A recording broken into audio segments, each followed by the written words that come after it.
Alô, pessoal. Vocês devem estar informados de que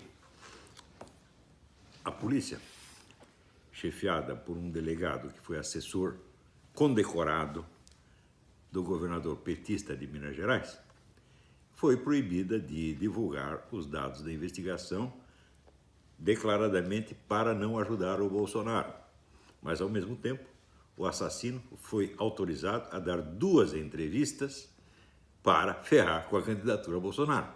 É o último golpe, a última cartada desses que já viram que estão encurralados pela população que os odeia e que vão tentar uma cartada final culpando o próprio partido do Bolsonaro por este crime cometido por um membro do PSOL. Muito bem. Então o pessoal pode se perguntar como foi possível nós chegarmos a isto, em que um crime eleitoral é cometido na sua cara, a ser pelo delegado, pela polícia, pelo governo, pelos órgãos de comunicação, assim, na véspera de uma eleição. Como pudemos chegar a isso? Então, para isso, nós temos que voltar um pouco no tempo e contar a história direito. Quando houve a tal da redemocratização, todos os políticos que emergiram das catacumbas ou voltaram do exílio eram esquerdistas, todos eles. Alguns profundamente comprometidos com o Partido Comunista desde há décadas, né? E tinha 2 ou 3 exceções que eram pessoas fraquíssimas, que vieram a compor o tal do PFL, que era um partido nominalmente liberal, mas que sempre procurava mostrar que não era tão direitista assim, sempre tentava dar um showzinho de isentismo, dizendo que era a favor da causa gay, da causa essa, aquela outra causa feminista, abortista, etc., etc., para não parecer muito direitista, né? Eu me lembro até que um membro dele, que era o Cláudio Lembo, né? Cláudio Lembo, quando eu o conheci, ele me apresentou aos seus colegas do Mackenzie, dizendo: este é o homem mais direitista do Brasil. E ainda me recomendou: você não pode ser tão direitista assim, você tem que ler um pouco do Evangelho, né? Daí eu estava com o Evangelho no bolso, falei: é esse aqui? Né? Quer dizer, era um palhaço, evidentemente, né? O PFL era todinho composto desses palhaços, é um partido que acabou se implodindo a si mesmo para desimpedir o caminho. A função dele era esta: servir de camisinha para os outros partidos. Fora disso, havia 3 agremiações em jogo, que eram o PT, o PSDB e o PMDB.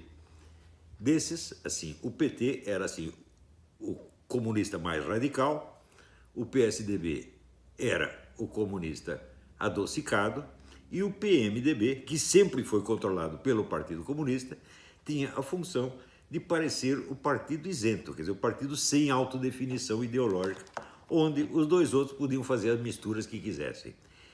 Este composto, que estava 100% a serviço dos comunistas, foi o que constituiu o que nós chamamos a democracia brasileira, a redemocratização.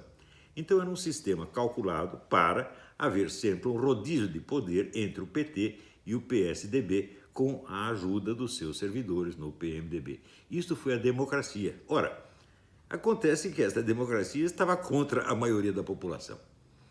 A maioria da população brasileira, segundo todas as pesquisas, era acentuadamente conservadora, sobretudo no ponto de vista moral e social. Isso todas as pesquisas, inclusive da Datafolha, mostravam isso. Então, num país que tinha a maioria de 70% a 80% de conservadores, você não tinha um partido conservador, não tinha um jornal diário conservador, não tinha um canal de TV conservador, não tinha uma universidade conservadora, não tinha uma revista semanal conservadora, não tinha nada. Ou seja, a população foi totalmente excluída da democracia. No entanto, essa democracia, ela tinha a seu favor a estabilidade, ela funcionava, ela tinha eleições e parecia que estava tudo normal, vamos dizer, de um certo ponto para cima. Aqui embaixo estava tudo, né, todo mundo oprimido, sem ter meios de expressar a sua opinião, mas lá em cima estava muito bem, era a democracia deles. Essa democracia foi muito bem vendida internacionalmente, mesmo porque todos esses políticos tinham um certo prestígio internacional e nós sabemos que o comunismo é uma rede internacional. Comunismo e socialismo são redes internacionais, não são partidos nacionais. Todos eles estão ligados, têm conexões com o mundo inteiro e têm o apoio das grandes megafortunas, né? Os bancos, o pessoal do Bilderberg, né? George Soros, Zuckerberg, toda essa gente. Então, é um poder descomunal que controlava o Brasil, quer dizer, a parte superior do Brasil, né, mantendo o povo sob censura, com mordaça, durante 30 ou 40 anos. Isto foi a democracia brasileira. Muito bem.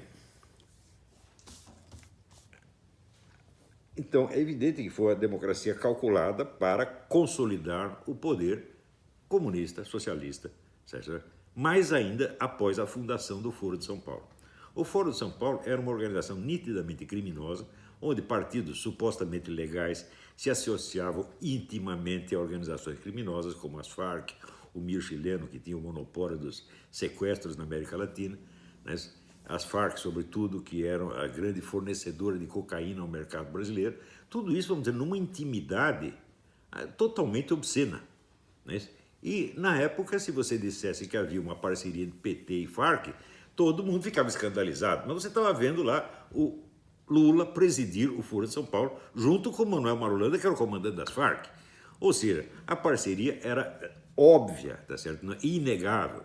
Mas ainda o Foro de São Paulo era um órgão internacional e a lei eleitoral brasileira proíbe o registro de qualquer partido que tenha filiação a qualquer órgão internacional. Então, o PT está na ilegalidade desde 1990 e colaborando com essa quadrilha criminosa, com várias quadrilhas criminosas, desde 1990, e a mídia inteira fazendo o possível para não ver, né? Tanto que a própria existência do Foro... Não esqueçam isso.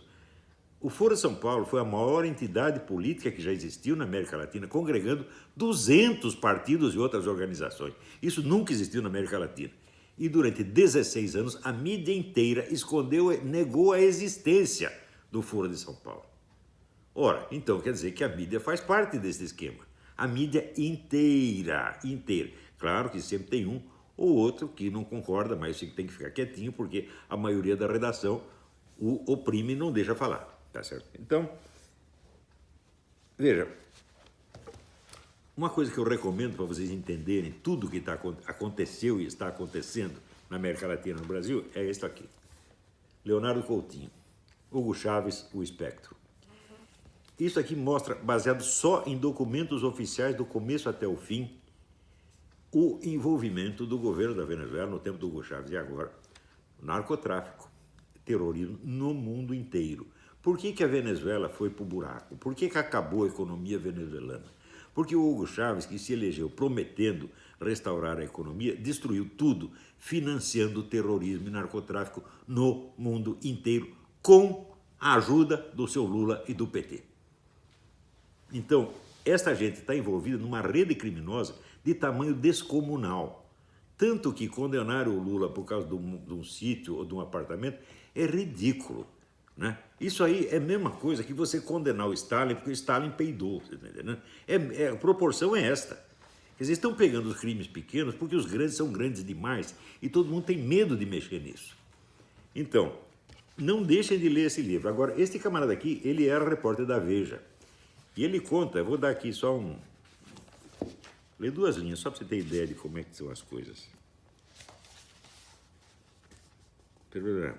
Em abril daquele ano, 2001, a revista Veja publicou uma capa sobre a presença de extremistas islâmicos no Brasil. Alguns deles eram procurados em seus países de origem por terem realizado atentados. Outros eram identificados como membros ativos dessas organizações. Assinada por mim e pelo fotógrafo Manuel Marques, a reportagem se baseou exclusivamente em documentos oficiais.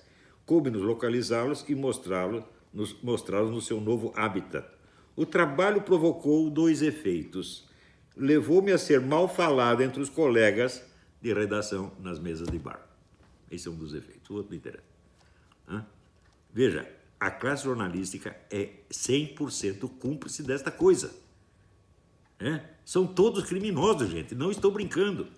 Então, se você ainda tem um pingo de confiança em Folha de São Paulo, Globo, Estadão, Veja, você está sendo simplesmente enganado, porque faz parte do esquema para manter no poder PT e PSDB contra a vontade expressa da maioria da população. E para dar a essas organizações os meios de cometer todos os crimes que desejem, sem jamais ser punidos. E esses crimes não é assim, uma compra ilegal de um apartamento ou de um sítio. Não, esses crimes são terrorismo e narcotráfico. Essa gente está matando milhões de pessoas no Brasil. Né? São genocidas, todos eles. E é esse esquema que está defendendo esses partidos, com a cumplicidade, inclusive, de pessoas que se dizem conservadoras, tipo Alckmin e outros, né? Alckmin, Amoedo, né? Partido Novo, essa porcariada toda. Tudo isso está dentro de um maior esquema criminoso que já existiu no continente.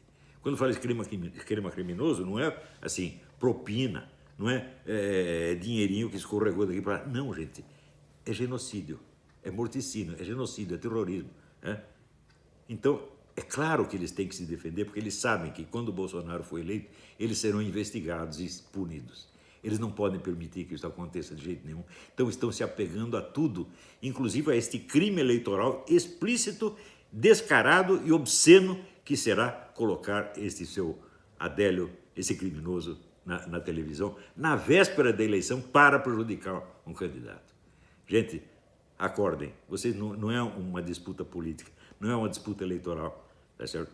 É uma disputa contra o banditismo organizado, contra criminosos, psicopatas, gente sem escrúpulo de espécie alguma, incluindo os colaboradores mais suaves, tipo Alckmin. Todos eles estão metidos nisso, todos sem exceção, tá?